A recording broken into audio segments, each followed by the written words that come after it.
দেখেন, গণমাধ্যম কর্মীদের অ্যাক্সেস এভরিওয়্যার আছে এবং থাকা বাঞ্ছনীয়। এটা ইনস্ট্রাকশন দেওয়া লাগে না। এভরিবডি শুড আন্ডারস্ট্যান্ড যে গণমাধ্যম কর্মীদের অ্যাক্সেস ইজ ফ্রি। বাট হসপিটালে যখন অনেক রোগী থাকে, যদি অনেক হইচই হয়, এটা একটু ডিস্টার্বিং ম্যাটার। সেটা দুই পক্ষের সমঝোতার মাধ্যমে এটা করা উচিত। কাউকে তবে সাংবাদিকদের কোনো ক্রমে কেউ বাধা দেওয়া উচিত না। এটা নিশ্চয়ই এখনো মেসেজ পাবে, আমরা এটা সবাইকে জানাবো যে কোনো ক্রাইসিসে সাংবাদিকরাই তো আমাদের নিউজ দেয়, ওটার ভিত্তিতে তো আমরা কাজ করি। এটা আপনি বলেছেন ভালো, আমরা ইনস্ট্রাকশন দেবো যাতে করে সাংবাদিকদের কমফোর্টেবলি যাতে অ্যাক্সেস দেওয়া হয় without disturbing the patients under treatment. এটা খুব দুঃখজনক ঘটনা। আমি যখন কালকে গিয়েছিলাম, আমার সাথে এক দুইজন সাংবাদিক ছিল, তারা কিন্তু ভিতর পর্যন্ত আমার সাথে ঘুরেছে।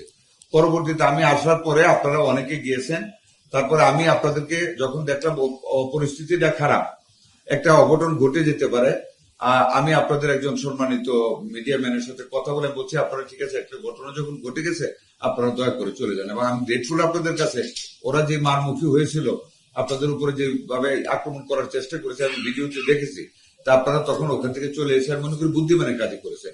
তবে যাতে আপনাদের সাথে ভবিষ্যতে এই জন্য আচরণ না করা হয় সেভাবে আমরা সব জায়গায় আমি আগের কথা জানি না। আপনি জানেন আমি সরাসরি কালকে বেকারি দেখেছি, আজকে আমরা পরিবেশের লোকও ডেকেছি, তারা লাইসেন্স দিয়েছে, তারা স্বীকার করেছে, কিভাবে দিয়েছে, কেন দিয়েছে, এগুলো আমরা খুঁজে দেখতেছি। আমরাই কাউকে এগিয়ে করেছি। আর আমাদের যেটা ভিজিট বলেছেন, আমি অতীতে রেট্রোগেটিভ কোনো কমেন্ট করতে চাই না।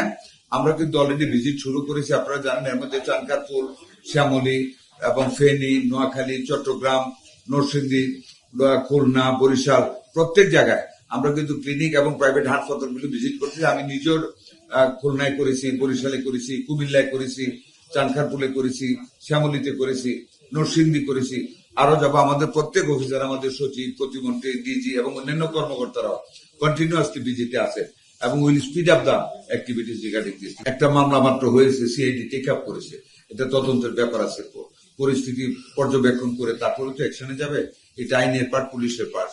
আমরা লুক আফটার করবো, আমরা দেখবো। আমাদের পক্ষ থেকে আমি ছিলাম না এখানে, আপনারা জানেন।